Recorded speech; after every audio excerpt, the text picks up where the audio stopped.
And welcome to another edition of Sean's View Entertainment right here on YouTube.com. Make sure to like this video, subscribe, share this video all over the entire internet so you don't forget that Sean's View Entertainment is the resilient one, the passionate one, the one that gives you the blood, the sweat, the tears, the news, the rumors, the headlines, the most in-depth, the most thorough. Why? Because Sean's View Entertainment is going to be the hero of the day that saves you, because Sean's View Entertainment will be the savior of misbehavior. Why? Because Sean's View Entertainment works around the clock for each and every one of you. This morning, ladies and gentlemen, we wake up with some breaking news coming straight out of the WWE. Pretty catastrophic, pretty shocking, pretty stunning if you ask me. And when it becomes a topic of a wrestler going to jail, when it becomes a topic of a wrestler strangulation, fatal, all these things that happen, it's a hell of a thing because, ladies and gentlemen, before we get into the sentencing, before we get into the jailing, ladies and gentlemen, WWE and TKO's group new board of directors to include Vince McMahon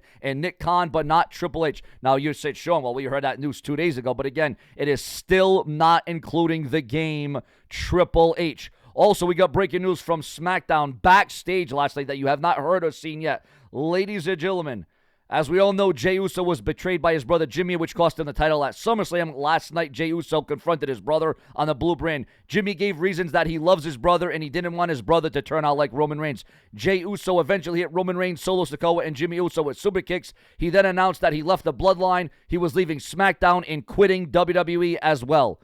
Now, ladies and gentlemen, according to PW Insider, they have reported that neither the Usos nor Solo Sikoa are in plans for next week's SmackDown. The word backstage at SmackDown was that neither the Usos nor Solo will be at next week's tapings in Toronto. So unless they pre-taped a segment, don't expect a lot of storyline being furthered for the Bloodline next week. Roman Reigns was never slated for next week either. Also, ladies and gentlemen, Rikishi coming back to the WWE, whether it be in an authority figure role or as a special guest troubleshooting referee. Also, viewers, fans, and subscribers, WWE developmental wrestler sentenced after strangling a driver. Kyle competed for WWE as Conrad, some of you may know him as Conrad Tanner, ladies and gentlemen. A former WWE developmental star will spend 153 days in jail after he strangled a driver while in the backseat of his vehicle. He was released from WWE in 2010 and later competed in a developmental capacity as Conrad Tanner. He signed with WWE in 2009 following a child and joined the promotion with a background in Michigan State football. And he was arraigned in November of last year on charges of assault to do great bodily harm, less than murder, or by strangulation. In addition to his 153 prison sentence, he must also serve 2 years of probation connected to the crime. He originally entered a plea of not guilty, but later changed to a no contest, meaning he accepted the result of conviction but did not admit guilt. So, ladies and gentlemen, your thoughts, your comments, and your opinions on this traumatizing experience. Obviously not a good thing for this WWE star, or could have been an up-and-coming star, but he's lucky he's only getting that because then his girlfriend was accidentally killed 100 miles away from the crash, from the accident. So not too good in his life right now, ladies and gentlemen. Also, in from near,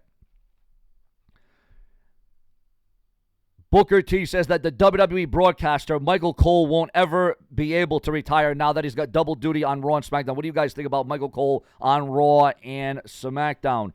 Also, ladies and gentlemen, yes, Matt Hardy says that the match elevated the Hardy Boys into superstardom in the WWE. As we all know, their epic clashes of TLC and table matches.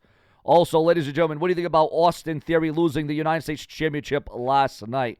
Also, viewers, fans, and subscribers, as we all saw, as we all know, ladies and gentlemen, a major report going out there that Bryan Danielson was considered for a massive AEW All-In match before his traumatic injury. Ladies and gentlemen, more to come here on Sean's View, where we settle the score with all things WWE. Why? Because I can and I will. More to come as we hear every day, multiple times a day, in real time. Subscribe.